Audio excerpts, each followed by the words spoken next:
मला वाटतं की महाराष्ट्राचा मुख्यमंत्री महिला होणं हा संधीच्या पलीकडचा विषय आहे. त्या बायकांना तो नवरा गेल्यावर मला कसं सांगायचं, बघा ना ताई मला काही करूच देत नाही, प्रत्येक कागद यांना दाखवूनच सही करायला लागतो.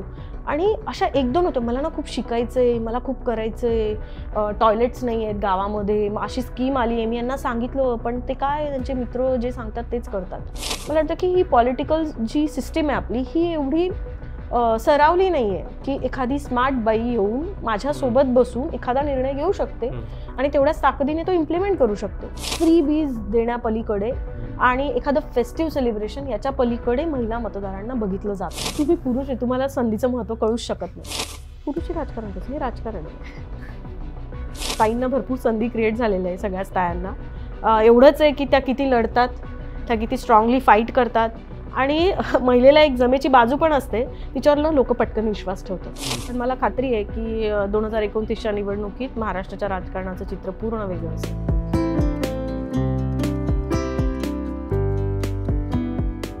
येत्या काळात असं कोणी दिसतंय का महाराष्ट्रात की महिला मोर्चा आणि महिला आघाडी सोडता पुढे जाऊन ही पॉलिटिकल स्पेस कोणी अक्वायर करू शकतं? येत्या काळात म्हणजे येत्या काळात म्हणजे पुढच्या 10-15 वर्षात? हा नक्कीच. नावं नाही सांगू शकणार मी, पण मला खात्री आहे की 2029च्या निवडणुकीत महाराष्ट्राच्या राजकारणाचं चित्र पूर्ण वेगळं असेल. आणि मला अशी आशा आहे की त्यामध्ये महिलांना खूप चांगलं स्थान असेल. आपल्याला पहिल्या महिला मुख्यमंत्री कधी मिळतील? साधारण तुमचा गेस काय, कोणत्या वर्षात मिळतील? ते आता आपण एकनाथ शिंदे, देवेंद्र फडणवीस, शरद पवार, अजून काँग्रेसचे बाळासाहेब थोरात, नाना पटोले यांना जाऊन विचारायला पाहिजे की तुम्ही कधी महिलेला संधी देणार आहात, द्या लवकर. आपल्या हातात काय, we don't vote directly for CM. जसं गावात सरपंच पदासाठी थेट निवडणूक होते, तसं अजून सीएम आणि इतर मोठ्या पदांसाठी होत नाही. कदाचित तसं झालं तर ह्या 50% महिलांचं अजून काहीतरी वेगळं मत असेल ज्या मतदार आहेत. पण परत तेच, तो चेहरा कोण असेल, तो चेहरा या महिलांपर्यंत जाण्यासाठी काय एफर्ट्स घेतोय, हे सगळं मॅटर करेल. तिची पॉलिटिकल लिटरसी, मगाशी जो विषय निघाला की महिलांमध्ये थोडीशी कमी आहे असं बोललं जातं, त्यात तथ्य आणि याच्यात न जाता अर्थात पॉलिटिकल लिटरसी ही, मी माझ्या एखाद्या मित्राशी बोललो आणि मैत्रिणीशी बोललो तर कदाचित मला असं बऱ्याच वेळा फील आलं की अरे ती छान मतं मांडते आणि मित्र माझा नाही मांडत आहे. सो इथे लिंगभेद न करता आपण जर पुढे जाऊ शकलो आणि ही पॉलिटिकल लिटरसी जर महिलांमध्ये अजून मोठ्या प्रमाणात जर वाढवता आली तर मला वाटतं बऱ्यापैकी फायदा होऊ शकतो. पण त्या दृष्टीने सुरुवातीला आल्यानंतर आपण बोललो ना की महिलाच महिलांसाठी काम करत नाही आणि पुरुष नाहीच करणार आहेत, हे आता माझ्या मते सगळ्यांनी ऍक्सेप्ट करावं. नाही, एवढं निराशाजनक आपण का व्हावं की पुरुष काहीच करणार नाही. मी म्हणजे महिला, कारण सोयीचं होऊन बसलंय ना त्यांना. महिलांकडनं अपेक्षा आहेच, पण मी आज या निमित्ताने पुरुषांकडनं जास्त अपेक्षा व्यक्त करते. कारण आत्ता इनएव्हिटेबल आहे त्यांना ह्या सगळ्या स्पेसमधनं मायनस करणं. त्यामुळे जर पॉलिटिकल लिटरसी वाढवायची असेल ना तर ती आधी आपण त्यांची वाढवली पाहिजे. की काय, व्हॉट पॉलिटिक्स इज फॉर. फक्त पैसे काढण्यासाठी आहे, फक्त 4 आपल्या बेनिफिशरीजना फायदा करून देण्यासाठी आहे, 4 आपल्या फायद्याचे निर्णय घेण्यासाठी राजकारण आहे का? मग तसं नसेल तर राजकारण आणू कशासाठी आहे? म्हणजे सगळे म्हणतात की आम्ही समाजकारणासाठी राजकारण करतो, पण खूप सारे नेते, म्हणजे कार्य अहवाल जर तुम्ही वाचले तर ते काय करतात, ते समाज मंदिरं बांधतात, काही लोक टॉयलेट वगैरे बांधतात, शाळा बांधून देतात. पण याच्या पलीकडे तुम्ही काय करताय? तुम्हाला एवढे निर्विवाद अधिकार आहेत तुमच्याकडे, म्हणजे मोजता येणार नाही इतका पैसा आहे. सो तुम्ही काय करता आहात? अरे बाहेरचं सोडा, तुम्ही घरातल्या बाईसाठी काय करता एवढं जरी विचारलं ना तरी 288 आमदार आहेत महाराष्ट्रात. त्यांनी 288 घरं तर पुढे येऊ देऊयात आपण आधी, बाकीच्यांचं नंतर बघू. हा म्हणजे लोकप्रतिनिधी जवळपास 3,80,000 वगैरे असा आकडा आहे, ग्रामपंचायत ते मुख्यमंत्रीपर्यंत. महाराष्ट्रात ना 3 लाख घरांमध्ये जरी क्रांती झाली ना ह्या, तरी महाराष्ट्रात सहज क्रांती होईल. हा एक वेगळा पर्स्पेक्टिव्ह आहे. आणि पॉलिटिकल लिटरसीचं जर म्हणशील ना तर मला वाटतं की खूप साऱ्या पातळ्यांवर, म्हणजे अगदी ऑपरेशनल इश्यूजपासून, सोशल इश्यूजपासून ते मेंटल इश्यूजपर्यंत सर्व पातळ्यांवर बायकांना पॉलिटिकल लिटरसीची गरज आहे. असं नाही की ते फक्त ग्रामपंचायतीच्या लेवलवर गरजेचं आहे, ते इव्हन सिनियर लेवलला पण आवश्यक आहे.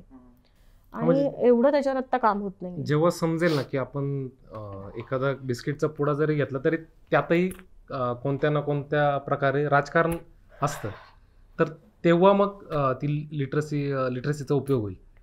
मग जेव्हा इंटरेस्ट लिटरेसी येईल, त्यानंतर इंटरेस्ट जनरेट होईल, त्यानंतर प्रतिनिधित्व वाढेल आणि मग त्यानंतर महिला सशक्तीकरणाच्या दृष्टीने प्रयत्न सुरू होतील.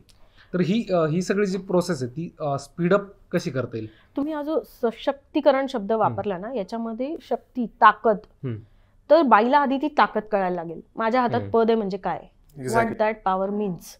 ज्या कुटुंबातनं पुढे आलेल्या महिला असतात ना, त्यांना ह्या सत्तेचं एक वेगळं बर्डन असतं. कारण सत्तेबरोबर जशी मजा असते तशी हाल अपेष्टा पण असतात. यू आर कम्प्लिटली वॉच्ड, 24 तास तुमच्यावर कॅमेरा आहे. तर मला वाटतं की महिलेला आधी आपण ही जाणीव करून द्यायला पाहिजे की तुझ्या हातातल्या ताकदीचं महत्त्व काय, ती ताकद सांभाळण्यासाठी तुला काय तयारी करायची. मला वाटतं की ते सशक्तीकरण होण्यासाठी ह्या दोन्ही गोष्टी आवश्यक आहेत. जेव्हा पण पॉलिटिकल डिस्कोर्समध्ये बायकांबद्दल बोललं जातं ना, तर आपण रिप्रेझेंटेशनबद्दल बोलतो, आपण आरक्षणाबद्दल बोलतो, मग आपण फार फार तर कामाच्या पद्धतीबद्दल बोलतो, त्यांना अधिकाराची पदं देण्याबद्दल बोलतो. म्हणजे बाईला एक तर ऑलरेडी समाजात इतकं वल्नरेबल बनवलेलं आहे, पॉलिटिक्समध्ये ती सुपर वल्नरेबल आहे. आणि मग तिच्या मानसिक याची कोण काळजी घेते, म्हणजे सिस्टीम काळजी घेते, तिचे कलिग्स काळजी घेत आहेत, तिची फॅमिली काळजी घेते, how she is dealing, literally हे आपल्या कोणाच्याही मनात येत नाही. म्हणजे आता मी जसं मगाशी म्हटले की रात्री मी 1:45 वाजता घरी गेली आहे. At 9:30 I message my husband की प्लीज मला उशीर होणार आहे, तू पार्कला झोपवून दे माझ्या मुलाला.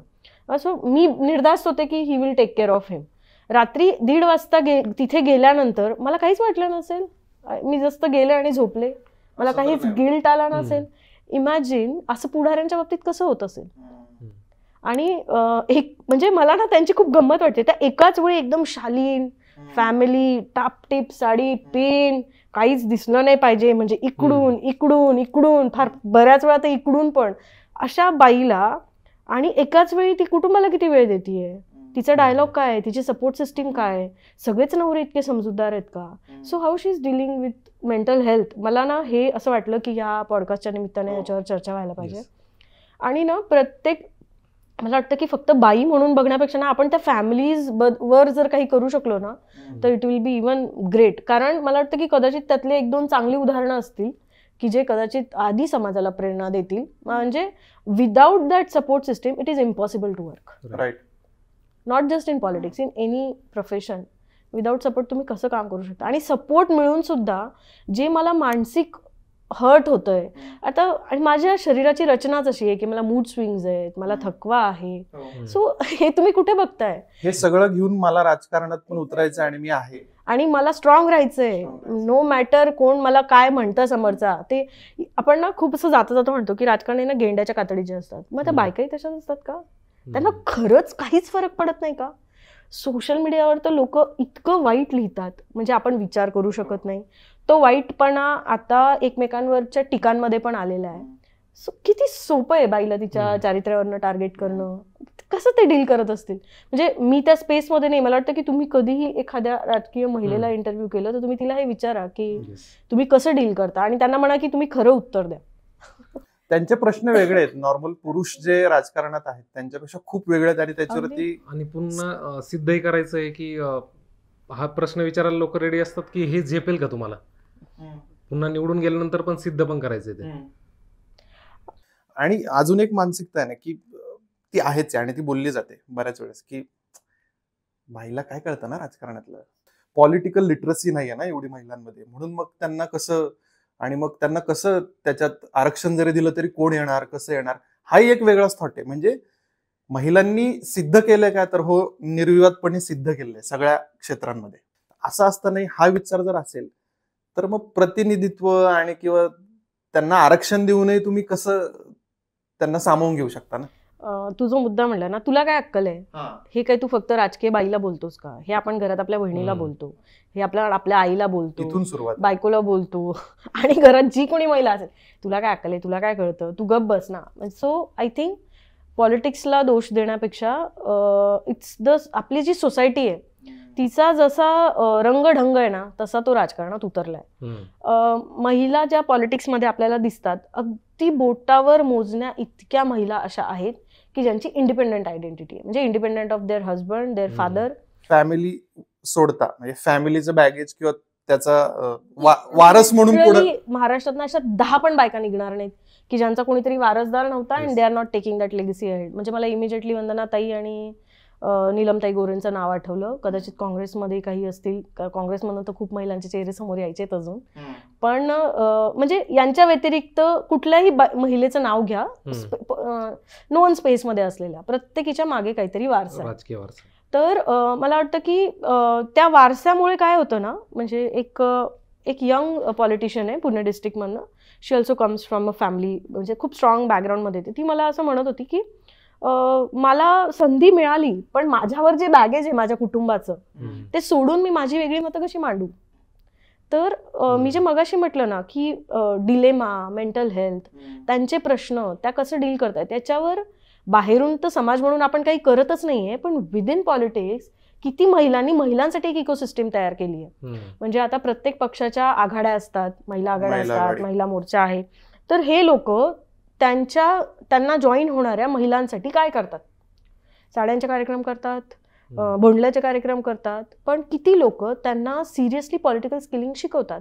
फार फार तर सोशल मीडिया कसं वापरायचं हे शिकवलं जातं, पण याच्या पलीकडे पॉलिटिक्स नाहीये का? मग ते आहे तर ते काय आहे? आणि ते जर एखाद्या सर्वसामान्य महिलेला, म्हणजे आपण असं म्हणतोय की 1-2 म्हणजे कदाचित पुढच्या पंचवार्षिकला 100 आमदार वाढणार आहेत, एवढा जर आकडा वाढणार असेल तर ह्या 100 महिलांना ट्रेन करण्यासाठी आपलं प्लॅन काय आता? आपण काही करतोय का? म्हणजे is any party even thinking about them? मला नाही वाटत की गरज पडते का लोकांना? पडते ना. नाही, गरज वाटते का आत्ताच्या राजकारण्यांना त्याची गरज? कारण ते सोयीनुसार बाजूला केले गेले. मला वाटतं की गरज म्हणजे ती जेवढी बिंडोक तेवढं बरं, असं अप्रोच असतो. खूप वेळा तर म्हणजे माझा एक प्रोजेक्ट होता बुलढाणा जिल्ह्यात, मी महिला सरपंचांबरोबर काम करत होते टीसला शिकत असताना.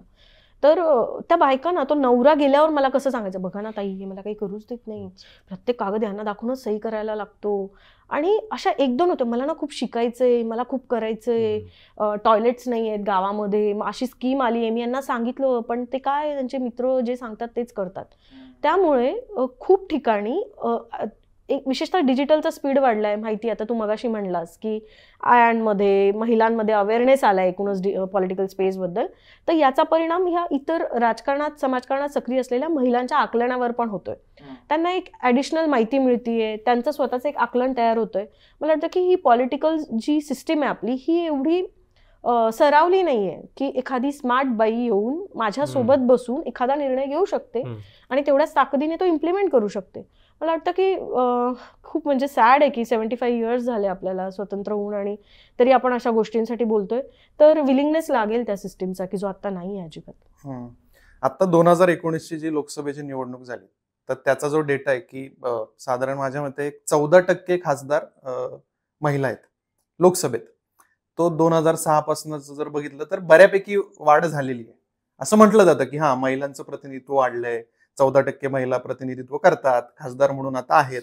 पण ते अगदीच इनफ नाहीये, कारण की 50% जर महिला असतील या भारत देशात, आणि जर तुम्ही असं लॉजिक लावत असाल की over the period of time इतकं वाढलं, इतक्या पर्सेंटेजने वाढलंय आणि ते 14 पर्यंत आले. आपण महाराष्ट्राबद्दल जर बोललो ना, तर एक डेटा असं होता की 10%च महिला आमदार म्हणून कार्यरत आहेत आता सध्या.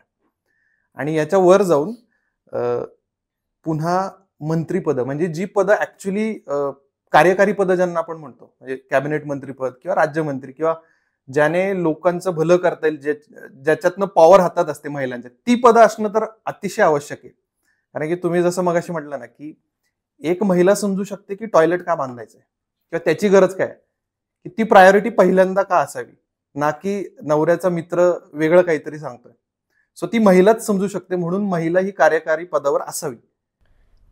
याच्यामध्ये ना पुन्हा 2 डिस्टिंक्शन करायला पाहिजे. म्हणजे it's very easy to blame the society and the men, पण ज्या बायका आता सक्रिय आहेत त्यांचा अप्रोच किती वुमेन सेंट्रिक आहे, आणि त्या किती सेन्सिटिव्ह आहेत, त्या किती सिम्पथी नाही म्हणणार मी, त्या किती एम्पथाईज करतात ह्या मुद्द्यांवर.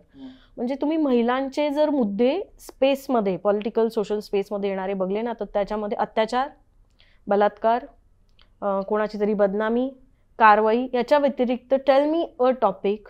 आता फक्त त्या हिरे नावाच्या आमदारबाईंनी म्हणजे फिडिंग रूमचा विषय आमदाराच्या विधिमंडळात काढला होता. तो एक मुद्दा सोडला तर एकही असा मुद्दा पब्लिक स्पेसमध्ये येत नाही की जो माझ्या जगण्याशी निगडीत आहे. महागाईवर जेव्हा डिस्कशन डिबेट होतात तेव्हा असं विश्लेषक सांगतात की महागाई सगळ्यात जास्त बायकांना इम्पॅक्ट करते, कारण घर, गाडा, किचन सगळं त्या सांभाळत असतात आणि त्यामुळे मग उज्ज्वला गॅस आलं किंवा उज्ज्वला गॅसच्या किमती वाढल्या तर त्याचा परिणाम महिला मतदारांवर होईल. पण म्हणजे चूल आणि मूल याच्या पलीकडे काही गरजच नाहीये का बाईची? आता आपण एज्युकेशन बद्दल बोलतोय, शिक्षण वाढतंय, शाळेमध्ये खूप ठिकाणी रिमोट एरियाजमध्ये चांगले टॉयलेट्स नाही आहेत म्हणून मुलींना पाठवलं जात नाही. आम्ही जेव्हा मुंबईमध्ये, इव्हन पुण्यामध्ये आम्ही जेव्हा वस्त्यांमध्ये काम करत होतो तर आम्ही गरिबीचे जाणकार असं त्या रिसर्चचं नाव होतं आणि आम्ही we were asking those people to define their poverty line. आता आपले निकष आहेत, घरात सायकल नसावी, फ्रीज नसावा, मोटरबाईक नसावी, इतकं उत्पन्न असावं वगैरे वगैरे.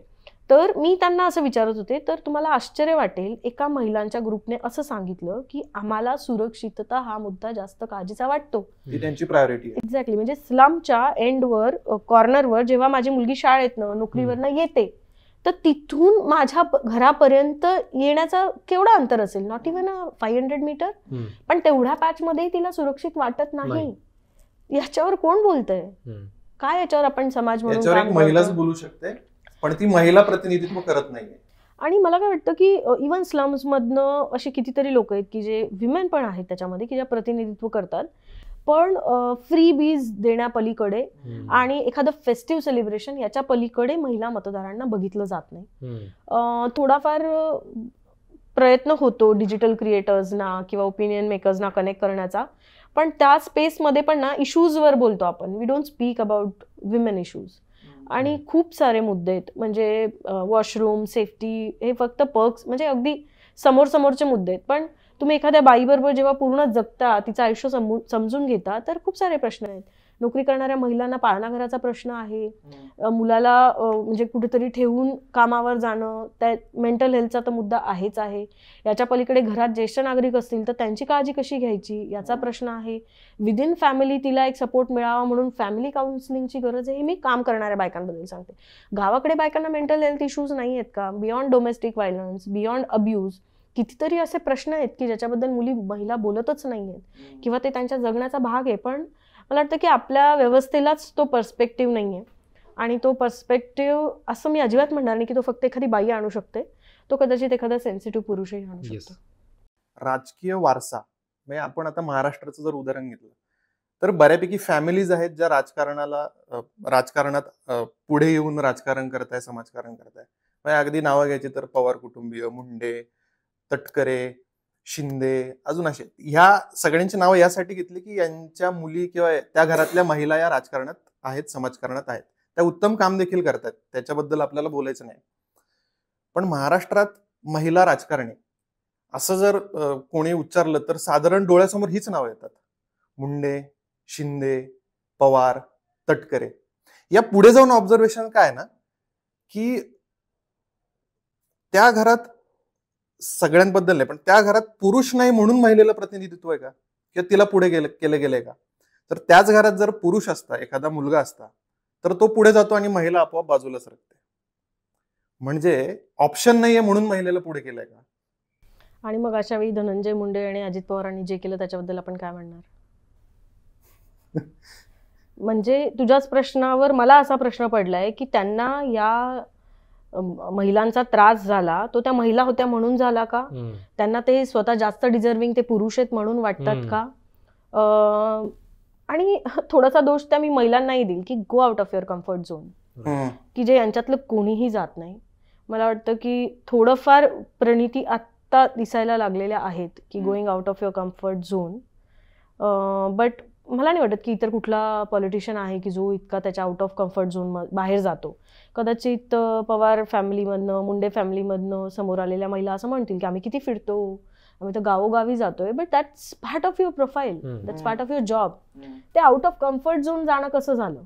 तुम्ही किती बोर्डरूम मिटिंग्स मध्ये बसता आहात, तुम्ही किती बोर्डरूम मिटिंग्स लीड करता आहात, त्या बोर्डरूम मिटिंगमध्ये त्या समोर बसलेल्या 10 पुरुषांना ऍड्रेस करताना तुम्हाला किती वेळा ही भीती नाही वाटत आहे की ओके यांना मी आवडत नाहीये, मी बाई आहे म्हणून, but I should put my point of view. असं होतं का? असं होत नाही असं म्हणणं चुकीचं असेल. ह्या महिला म्हणजे सलग 2-3 वेळा खासदार आमदार होणं हा काही जोक नसतो. लोकांचं एक काय म्हणतो की लोकांचं आत्मविश्वास मिळवणं आणि मत मिळवणं, it takes a lot of efforts. पण त्याच्या पुढे जे पॉलिटिकल आणि पॉलिसी स्पेसमध्ये तुम्हाला ॲग्रेसिव्ह व्हावं लागतं ते एवढ्या ताकदीने करायला अजूनही वाव आहे. There is a scope. आणि मला वाटतं की आत्ता जे काही सगळं फाटलंय तर याच्यात अशी आशा ठेवूयात की अजून चांगली नावं पुढे येतील. महिलांना अधिक संधी मिळेल आता हे हे राजकारणात जे चाललंय त्या. पण हे त्यांचे उत्तरदायित्व आहे ना.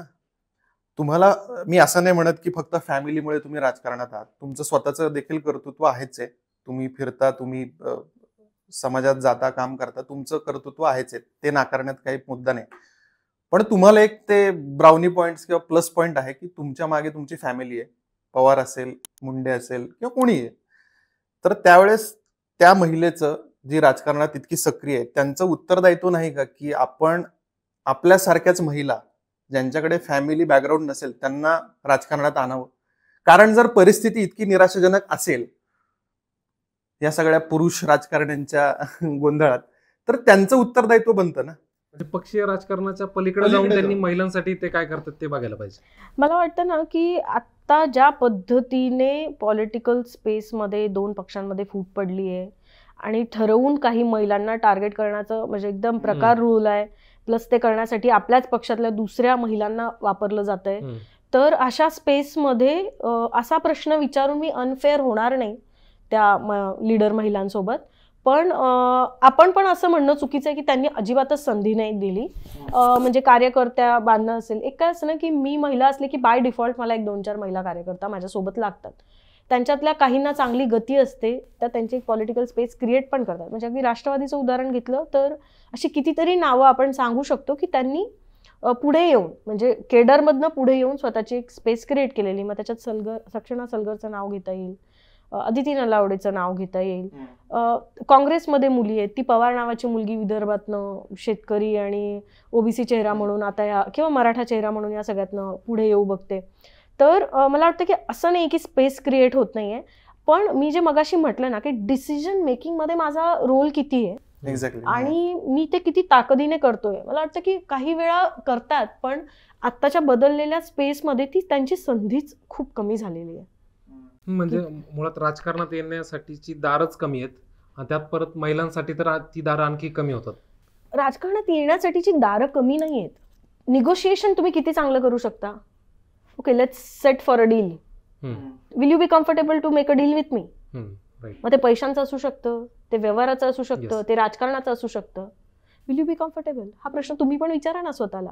जर तुम्हीच म्हणजे जी स्पेस 80-90% व्यापलेली आहे एका वर्गाने, तेच जर आमच्याशी बोलायला कम्फर्टेबल नसतील किंवा त्यांना ते डील करणं सोपं वाटत नसेल, अरे नको ही कशाला पाहिजे तिथे सगळं, म्हणजे रात्री उशिरा जाणं, म्हणजे आपण जे काही सत्ता बदलामधल्या गोष्टी ऐकल्या, इमॅजिन अशीच गोष्ट चित्रा वाघांनी किंवा रुपाली चाकणकरांनी सांगितली असती तर ती त्यांच्या पक्षातल्या पुरुष नेत्यांभोवती होती म्हणून ठीक होतं. पण तीच एखादी गोष्ट बाईने सांगितली असती तर काय बघ, बापरे रात्री गेली, रात्री भेटत होती, असं नसते बोलले लोक, असं टॅग नसतं केलं. सो मला वाटतं की ना एक तर त्या फील्डची रचना, त्या फील्डमध्ये करावा लागणारा संवाद, त्या फील्डमध्ये करावा लागणारा व्यवहार हा इतका क्लिष्ट बनून गेलेला आहे आता की एक तर तुम्ही तुमचा पूर्ण कम्फर्ट झोन मोडून पुढे या, just like what Indira Gandhi did, आणि जस्ट फाईट फॉर इट. काय काय तुला हवंय ते सांग, घे आणि कर, या ना पुढे, काय होईल ते बघून घेऊ, अशी तुम्ही धमक पण दाखवा, असं मी महिलांना म्हणेन. आणि पुरुषांनी पण आपली सगळी प्रिज्युडिस बाजूला ठेवून बाईची ती स्पेस ऍक्सेप्ट केली पाहिजे असं मला वाटतं. मगाशी तो एक मुद्दा निघाला की महिला सरपंच असते आणि ती गेल्यानंतर तुमच्याशी तिने संवाद साधला. हे जे प्रॉक्सी प्रतिनिधित्व आहे तर हे पूर्वीपासून आपण बोलत आलोय, पण जे स्थानिक स्वराज्य संस्थांमध्ये ज्यावेळेस राजकीय आरक्षण महिलांना मिळालं, पण आता पॉझिटिव्ह बदल घडलेले दिसत आहेत का तुम्हाला की over the period of time बऱ्यापैकी महिला अवेअर झाल्यात आणि आता डिसिजन मेकिंगच्या स्वरूपात किंवा डिसिजन मेकर म्हणून त्या पुढे यायला लागल्यात? हे पॉझिटिव्ह आहेत ना? स्थानिक स्वराज्य संस्थांच्या पातळीवर आपण असं खात्रीने म्हणू शकतो की थोडाफार, खूप नाही मी म्हणणार, पण थोडाफार बदल होतोय, तो समोर पण येतोय. तिथे निर्णय घेणं असेल किंवा पूर्ण पुढे राहून लीड करणं असेल, असे पुन्हा ती उदाहरणं कमीच आहेत संख्येने, पण ती उदाहरणं आहेत. फक्त ह्या महिलांना ग्रामपंचायतीच्या पलीकडे, अगदी जिल्हा परिषदेमध्ये पण अशी काही नावं आपण सांगू शकतो की तिथे बोल्ड बायका आहेत. म्हणजे पुणे जिल्हा परिषदेत तुम्ही गेले तर आशा बुचकेंच्या नावाचा दरारा असतो, अधिकाऱ्यांपासून खाली स्टाफ पर्यंत.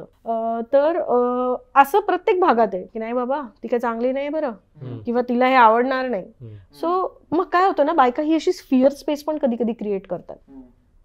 सो जशी तुम्हाला सिस्टीम मिळते ना, तसं तुम्ही स्वतःला स्वतःची एक इमेज बनवायला त्या पद्धतीने स्वतःला मोल्ड करायला लागतात बायका सगळ्याच पातळींवर. तर मला वाटतं की स्थानिक स्वराज्य संस्थांमध्ये हे खूप पॉझिटिव्ह आहे. पुणे शहरामध्ये बोललो तर आपण इथे विमेन मेयर होऊन गेलेल्या आहेत. त्यांचे असे रिमार्केबल डिसिजन आपण सांगू शकतो की त्यांनी हा निर्णय घेतला, आणि तो फक्त बायकांसाठी नव्हता, तो शहरासाठी म्हणून काही निर्णय त्यांनी त्यांच्या कार्यकाळात घेतलेले आहेत. त्यामुळे पण स्थानिक स्वराज्य संस्थेच्या पलीकडे जेव्हा ती जायला लागते, विधिमंडळामध्ये असेल किंवा संसदेमध्ये असेल, तर अजूनही तो अवकाश खूप लांब वाटतोय. हे साधलं गेलं का तर राजकीय आरक्षण स्थानिक स्वराज्य संस्थांमध्ये मिळालं. आता लोकसभेत जे आरक्षण बिल मांडलंय महिलांसाठी, म्हणजे आता ते माहित नाही दिलंय की घेतलंय की काय, म्हणजे कुठे ते जरा चर्चेचा विषय येतो. तर त्याने सॉल्व्ह होऊ शकतं का थोडंफार प्रमाणात? नक्कीच. मला वाटतं की आपल्या म्हणजे आपण पॉलिसी म्हणून एक डिबेट करतो, त्याच्यात त्या बिलाबद्दल संमिश्र मत आहेत. पण सर्वसामान्य ज्या महिला आहेत ना, त्यांना त्याच्यातनं आशा वाटते, and it makes a positive impact on their mind. म्हणजे मला एक संधी मिळणार आहे. तुम्हाला ना, तुम्ही पुरुष आहे, तुम्हाला संधीचं महत्व कळूच शकत नाही. म्हणजे मला शाळेत जायला मिळणं, मला नोकरी करायला मिळणं, याचं महत्व ना, ती जी मुलगी येते ना, म्हणजे आमच्याकडे काही 1-2 मुली आहेत की ती ग्रामीण भागातनं किंवा खूप मार्जिनलाइज कुटुंबातनं येतात. तिला जे त्या नोकरीचं महत्व आहे ना, ते त्या सधन कुटुंबातल्या मुलाला नाहीये. त्याला माज असतो, पण तिची धडपड असते, आणि she goes beyond her comfort zone. ती मेहनत करते, ती वेळेची पर्वा करत नाही, ती कष्टाची पर्वा करत नाही. मला वाटतं की राजकारणामध्ये ही जी संधी मिळणार आहे त्या काळामध्ये, याच्यासाठी महिलांना फायदा होईल का नाही होईल ते निर्णय आल्यानंतर ऑफकोर्स प्रतिनिधित्व वाढणार आहे, त्यामुळे तर डेफिनेटली होईल. पण त्याच्यासाठी आपण आता एक पूरक परिसंस्था काय तयार करतो, इकोसिस्टीम काय देतोय, याच्यावर खूप अवलंबून असेल की त्यांना त्याचा फायदा होणार आहे का नाही. बट बायकांना हवंय, बायकांना संधी हवी आहे असं मला वाटतं. तुम्ही पुरुष आहे त्यामुळे तुम्हाला संधीचं महत्व कळणार नाही असं म्हटलं तुम्ही, मला काटा आला. आणि नाही खरंच, कारण काय ब्लँक झालं नाही. त्यामुळेच ना एक महिला हवी मुख्यमंत्री म्हणून, त्यामुळेच महिला हवी मंत्री म्हणून, त्यामुळेच महिला हवी महापौर म्हणून, का तर तीच समजू शकते. परत मला वाटतं की महाराष्ट्राचा मुख्यमंत्री महिला होणं हा संधीच्या पलीकडचा विषय आहे.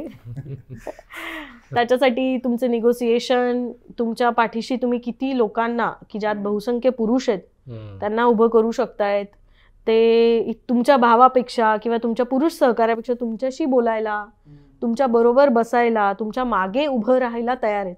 मला वाटतं की जर महिला मुख्यमंत्री व्हायची असेल ना, तर अशी पुरुषांची फौज राजकारणात आणायला लागेल की ज्यांना काही फरक पडत नाही की नाही आमची ताई पुढे जाणार आहे आणि आम्ही मागे उभे. तसं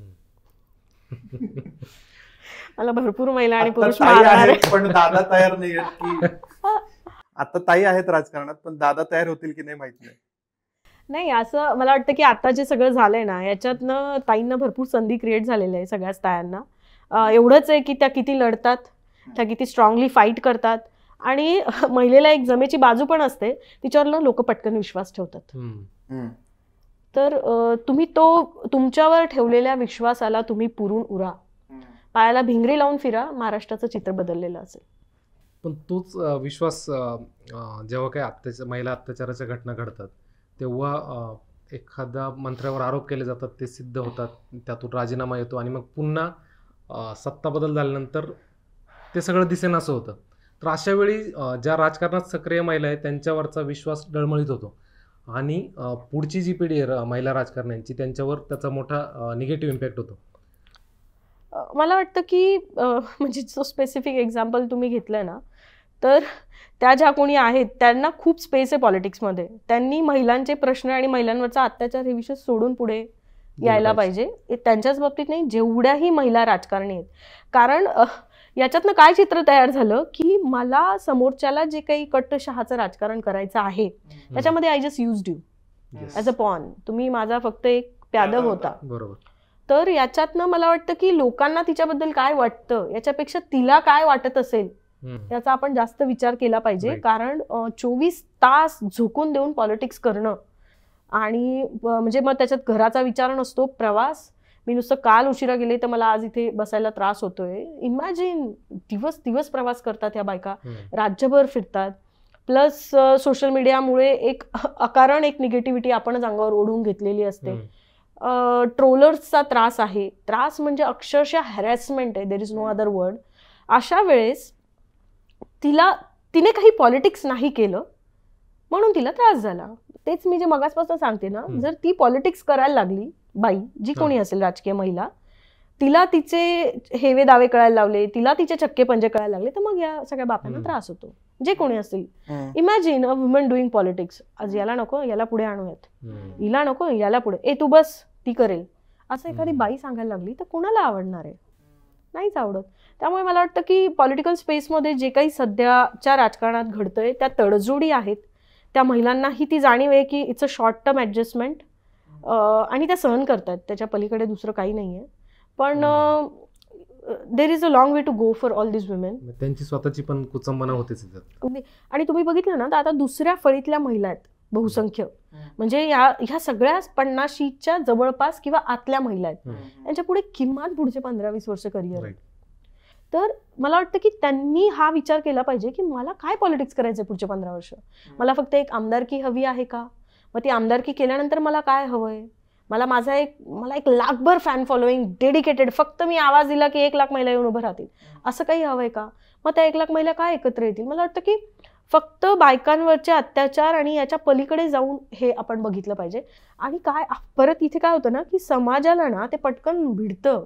म्हणजे माझ्या सासरी एका अल्पवयीन मुलीवर अत्याचार झाला तर गावातल्या बायका, छोटं खेडं येते चाळीसगाव तालुक्यातलं, कॅन्डल मार्च काढला. ती समाजाची भावना आहे ना, ती त्या महिलांची भावना आहे ना. त्यामुळे मला वाटतं की जे शेवटी राजकारणी काय करणार आहेत ते समाजाच्या भावनेला ऍड्रेस करत असतात.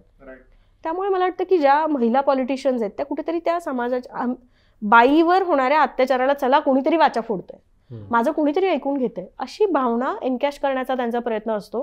पण मला वाटतं की याच्या पलीकडे जाऊन त्यांनी पॉलिटिकल स्पेस ऑक्युपाय करायला सुरुवात केली तर त्यांचाही फायदा होईल, पुढे येणाऱ्या महिलांचाही फायदा होईल.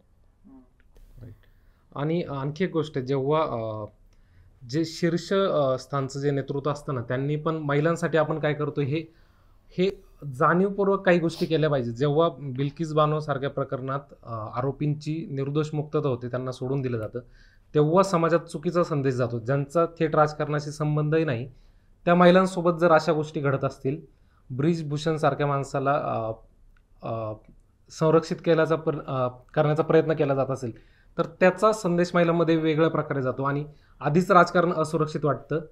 त्यात अशा गोष्टी घडल्यानंतर महिलांना धजावत नाहीत राजकारणात येण्यासाठी किंवा कोणत्याही क्षेत्रात पुढे पाऊल टाकण्यासाठी. तुम्ही जे उदाहरण दिलं ना, मी त्याच्या एकदम उलटी बाजू तुम्हाला सांगते. तुम्ही जी दोन्ही उदाहरणं दिली ती सोशल स्पेसमध्ये झालेल्या अत्याचाराची दिली. जर ह्या महिलांकडे पॉलिटिकल अधिकार असता तरी त्यांच्यावर अत्याचार झाला असता का? त्यामुळे तुम्हाला तुमच्या सोशल स्पेस मधला अन्याय, अत्याचार, तुमचं वल्नरेबल असणं कमी करायचं असेल तर you need to have this power. तुमच्या हातात ते पद पाहिजे आणि तुमच्या हातात ती रिअल पॉवर पाहिजे की where you can take decisions, when you can mould everything the way you want. म्हणजे याच घटनांमध्ये समजा महिला प्रतिनिधींची संख्या देशभरात जास्त असती तर कदाचित आवाज उठवला गेला असता, न्यायाची भूमिका घेता आली असती. नाही असं वाटत मला. तुम्हाला सांगू का, सणात म्हणजे कसं सांगू, एक संस्कृतीचा जो पगडा असतो ना तो काही फक्त पुरुषांवर आहे, बायकांवर नाहीये.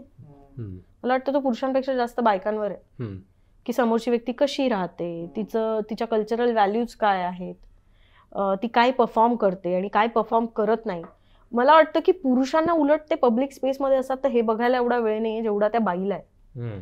आणि तिला हे कळायला पाहिजे की हा काही रिच्युअलच्या पलीकडे एक शक्ती आहे की जी तिला आज ते जिथे आहे तिथून खूप पुढे नेऊ शकते.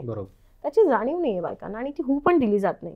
छान आहे, घरात सगळ्यांना खुश ठेवा, तुम्ही पण खुश राहा. हेच पुरुषी राजकारण आहे ना, की जाणीवच होऊ द्यायची नाही. पुरुषी राजकारण कसं? हे राजकारण आहे. म्हणजे त्याच खरं ज्या अन्याय्य प्रथा परंपरा असतात त्यांच्या वाहक त्या महिलाच होतात. मला सांगा, महाराष्ट्रातल्या ज्या टॉप नॉच विमेन लीडर्स आहेत त्या रिच्युअल फॉलो करत नाही असं तुम्हाला वाटतं? करतात ऑब्व्हियसली. मग पुरुषी राजकारण कसं म्हणायचं? हे राजकारण आहे, हाचा आपला समाज आहे. आधी आपण हे ऍक्सेप्ट करायला पाहिजे की okay, this is our society. आणि मग 1-2 माणसं तयार होतील, 10 माणसं तयार होतील, 10 लाख माणसं तयार होतील, पण ती प्रक्रिया सुरू व्हायला आधी हे मान्य करा की हीच आपली सामाजिक आणि राजकीय रचना आहे. आणि तुम्ही ती महिलांनाही समजून सांगा की बाई ही रचना आहे आणि तुला पुढे जाण्यासाठी आपल्याला ही नवी रचना लागणार आहे. मग ती काय म्हणते ते ऐकून घ्या आणि मग कुठेतरी बदलाची प्रोसेस सुरू होईल. नाही, काय झालं ना की महिलांविषयी बोलताना किंवा महिलांबद्दल बोलताना एखाद्या पुरुषाने महिलांबद्दल बोलणं एक आपसुकच बर्डन नाही म्हणणार मी, पण ते असं असतं की मला काय माहिती ना इतकं त्यांचा तो प्रॉब्लेम, किंवा मी कितपत त्यांच्या बाजू मांडताना न्याय देऊ शकतो. हे एक वेगळं बर्डन नाही, पण असं ते येऊन जातं मनात की मी कितपत न्याय देऊ शकतो. मगाशी जो प्रश्न विचारला की शीर्ष नेतृत्व जे आहे मग ते पुरुष असेल, जनरली आता भारतात बघितलं तर हार्डली 1-2 महिला सोडता बाकी सगळे पुरुषच आहेत. सो त्यांनी जर ठरवलं की हे आपण मुद्दाम होऊन किंवा जाणीवपूर्वक पर्क्युलेट करूयात आपल्या पक्षामध्ये किंवा आपल्या राज्यामध्ये की महिलांना स्थान देणं किंवा त्या प्रकारे महिला पुढे आणणं, तरी त्या नेतृत्वालाही कुठेतरी मर्यादा म्हणा किंवा मनात येतच असेल ना की मी कितपत न्याय देऊ शकतो. किंवा मला वाटतं की त्यांच्या अजेंड्यावर पण नाही आहेत महिला. बियॉन्ड वोट्स बायकांचं काय होतंय काय नाही कोण विचार करतंय? तुम्ही म्हणजे पब्लिक पॉलिसी मधलं आताचं डिबेट बघितलं तर आता उदाहरणार्थ महाराष्ट्रामधलं सध्याचं नॅरेटिव्ह काय, आरक्षणाबद्दल चर्चा चालू आहे. त्या व्यतिरिक्त पॉलिटिकल कुरघोडींची चर्चा चालू आहे. हेल्थ इश्यू झाला नांदेडमध्ये काही दिवसांपूर्वी, तो एक मुद्दा समोर येऊन गेला.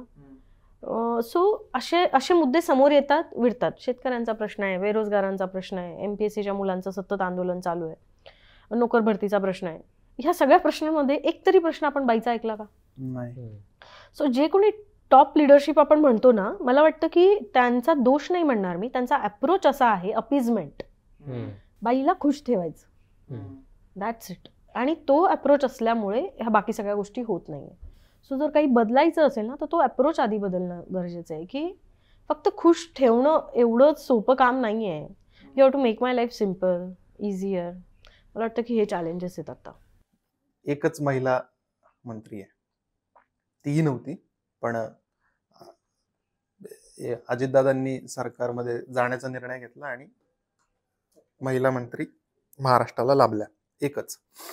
पहिली गोष्ट म्हणजे मंत्रीपदापर्यंत पण जात नाहीयेत महिला किंवा जाऊ दिलं जात नाहीये, आणि आपण मुख्यमंत्री वगैरे इथपर्यंत चाललोय. आणि पुन्हा ज्या कोणी मंत्री आहेत महिला मंत्री त्याही का आहेत यामागे एक वेगळं राजकारण आहे. सो हे जेव्हा सामान्य घरातली एखादी मुलगी हे जेव्हा ऑब्झर्व करते ना, तेव्हा मग तिला असं वाटतं की मी जाऊ की नको याच्यात. ते संधी, पुन्हा एकदा तेच संधी, बरं मिळालीच तर कोणाला मिळाली. माझं परत ह्याच्यावर वेगळं मत आहे एकदम आउटराईट. मला वाटतं ना सामान्य घरातल्या मुली खूप धडपड्या असतात, त्यांना या सगळ्या गोष्टींचा काही फरक पडत नाही. असं चित्र ग्राउंडवर आहे, असेल तर खूप चांगली गोष्ट आहे. 2 प्रकारच्या महिला असतात. एक ग्रुप पूर्ण असा आहे, no matter what I want to try this. त्या खूप खटपट करतात, फक्त पॉलिटिक्समध्ये नाही त्या सगळ्या क्षेत्रात खटपट करत असतात. आणि यू विल नॉट बिलीव्ह की जे सेन्सिटिव्ह पुरुष आहेत त्या डोमेनमधले, दे रेकग्नाइज देअर धडपड आणि मग त्या पुढे येतात. म्हणजे हे जे काही आपण सक्सेसफुल एक्झाम्पल बघतोय ते काही असे एका रात्रीत नाही तयार झालेले, कुणीतरी सुरुवात केली ना कुठेतरी.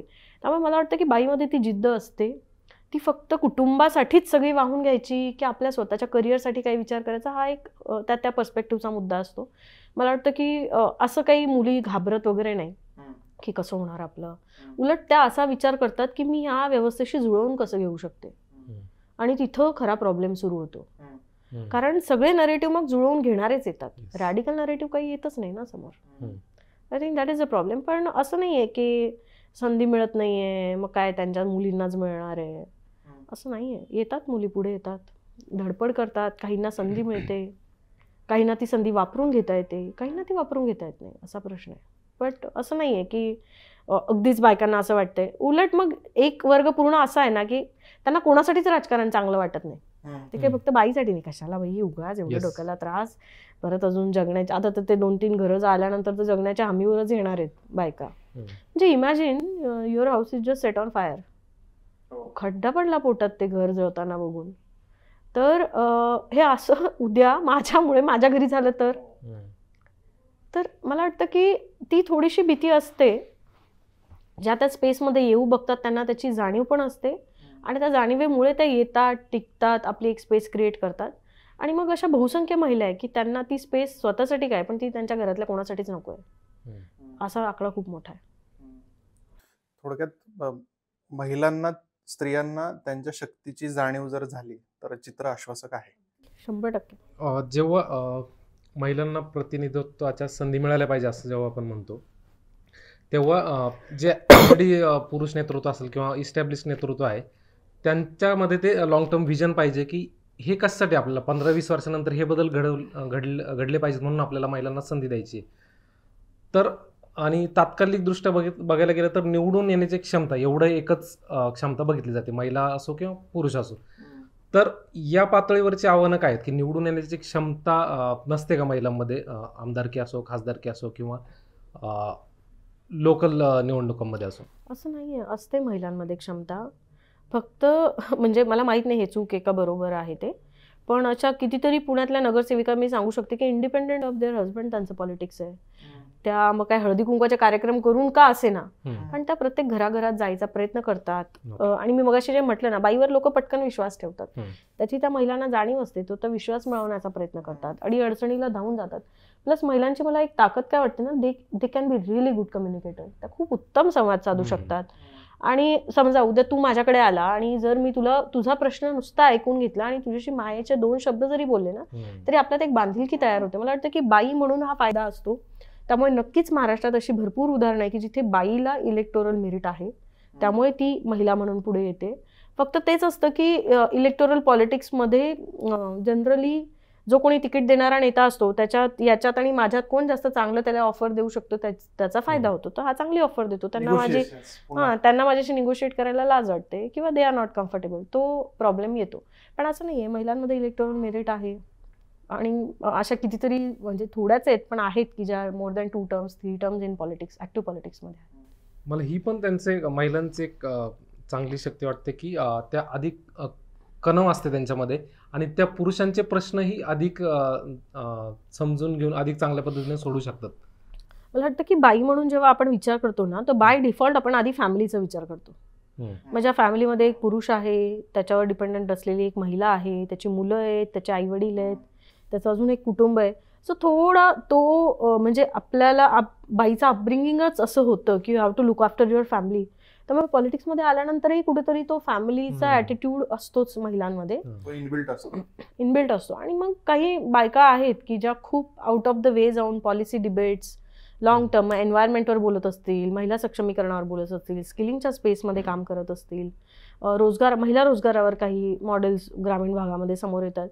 तर मला वाटतं की आता महिला रोजगाराचा जेव्हा आपण विचार करतो तर त्याच्यामध्ये एक रुळलेला थॉट असा आहे की तिच्या हातात 2 पैसे तिचे असावेत, घरातला तिचा रिकामा वेळ कन्वर्ट व्हावा एका रचनात्मक कार्यक्रमामध्ये, आणि घरामध्ये खूप वेळा अबिजिव्ह नवरा असतो किंवा नवऱ्याला काहीतरी अडचण असते आणि एक ॲडेड इन्कम सोर्स असावा. अशातनं ग्रामीण किंवा स्लम्समध्ये हे महिला रोजगार गोष्टी पुढे येतात. तर परत तिने तिथे कुटुंबाचा विचार केला ना, मला वाटतं की ती जी सवय आहे that makes a stand out. Summarize करताना पॉझिटिव्ह आपण जरा बोलूयात की आता महाराष्ट्राबद्दल बोलूयात फक्त, की महिलांचं महाराष्ट्राच्या किंवा भारताच्याही राजकारणातलं स्थान, याचे पॉझिटिव्ह काय आहेत पुढच्या काही दिवसांमधले किंवा काही दिसतात? आत्ताची राजकारणाची जी स्पेस तयार झालेली आहे, लोकसभेला नाही पण विधानसभेला अमर्याद संधी तयार होतील. प्रत्येक पक्षाला चेहरा हवा आहे. आता तो पक्ष, तो चेहरा बनण्याचा महिलांमधनं किती प्रयत्न होतो त्या किती धडपड करतात, त्या किती चांगलं निगोशिएट करतात, पक्ष आपला अप्रोच किती ओपन ठेवतात, मतदार किती मोकळ्या मनाने त्यांना मतदान करतो, हे सगळ्या गोष्टी मॅटर करतील. पण आजची पॉलिटिकल स्पेस ही प्रत्येकासाठी विन विन सिच्युएशन क्रिएट करणारी आहे. म्हणजे तुम्ही समजा पक्ष बदलून गेले असाल तर पण तुम्ही तिथे 3 वेळा आमदार राहिलेले आहात, म्हणून तुमची पण एक स्पेस आहे आणि तुमच्या विरोधात माझी पण एक स्पेस आहे. सो प्रत्येकाला त्याची स्पेस क्रिएट करणारी पॉलिटिकल सिच्युएशन आज महाराष्ट्राच्या विधानसभेच्या राजकारणात, स्थानिक स्वराज्य संस्थांच्या राजकारणात आहे. याच्यामध्ये तुमचं मीडियम काय आहे, तुमचा मेसेज काय आहे आणि तुम्ही कोणाबद्दल हे सगळं कम्युनिकेट करताय ते मॅटर करेल. त्यामुळे नक्कीच जशी इथे पुरुषांना संधी आहे तशी इथे नक्कीच महिलांना पण संधी आहे. ह्या आत्ताच्या 24च्या पॉलिटिक्सबद्दल मी बोलते. आणि येत्या काळामध्ये पण जर ही सगळी संधी अक्वायर करायला, हिचा लाभ घ्यायला महिला यशस्वी झाल्या, then sky is the limit. म्हणजे आरक्षण लागू होणार आहे ते 10 वर्षांनी का होईना पण होणार आहे ना. The number is going to grow. कदाचित माझ्या मुलाच्या पिढीला काहीतरी बघायला मिळेल, पण त्यावेळेस असणार आहे का ते महिलांची तेवढी ताकद असणार आहे का? महिला कसं स्वतःला पुढच्या 10 वर्षांसाठी ग्रूम करण्याचा विचार करताय की ज्या यंग महिला आहेत 20-30ल्या की आत्ता पॉलिटिक्समध्ये येऊ बघतायत. मला वाटतं की ह्या सगळ्या गोष्टी खूप मॅटर करतील. पण मी जे मगाशी म्हटली की apart from mental health there is no aspect of politics which is negative for women. आता जे काही सुरू आहे ते सगळ्यांसाठी सारखं आहे, पण बाईलाच आपण त्या स्पेसमध्ये इतकं वल्नरेबल करून ठेवतो, तिच्यावर आरोप करणं सोपं असतं, तिचं चारित्र्य हनन करणं सोपं असतं, त्यामुळे ती टार्गेट होते महिला. पण मला वाटतं की तेवढ्या ताकदीने उतरायला पाहिजे, तेवढ्या ताकदीने लढायला पाहिजे आणि याचं जिद्दीने दाखवून द्यायला पाहिजे की हम भी है मैदान में. विचार करा, आज आपण इथे बसलोय, काय म्हणजे आपण एक 12-13 कोटी महाराष्ट्राची लोकसंख्या म्हणतो, 4-5 कोटी महिलांच्या आयुष्याबद्दल आपण बोलतोय, त्या प्रत्येकाची किती स्वप्न असतील, किती अपेक्षा असतील. तर का उगाच त्यांना नकारात्मकतेच्या खड्ड्यात टाकायचं ना. Let show them a hope. त्यांना आपण मला वाटतं की आत्मविश्वास देऊयात, आशा देऊयात की बाई तू करू शकतेस, तू कर, आम्ही तुझ्यासोबत आहोत. That's how I will like to end this. Thank you so much for coming. Okay, thank you माझं ऐकून घेतल्याबद्दल.